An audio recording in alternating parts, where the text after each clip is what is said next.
कइले रहू कि ना। तोहर चोली कसम साची बोल रानी, तोहर चोली कसम साची बोल रानी।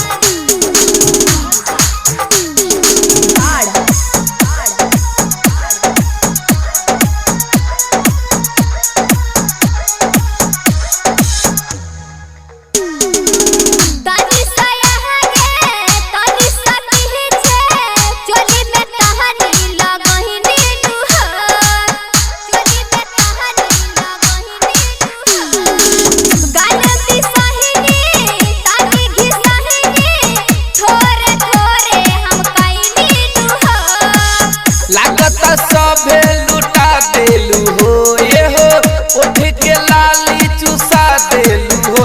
तोहर लहंगा कसम साची बोल रानी, तोहर लहंगा कसम साची बोल रानी।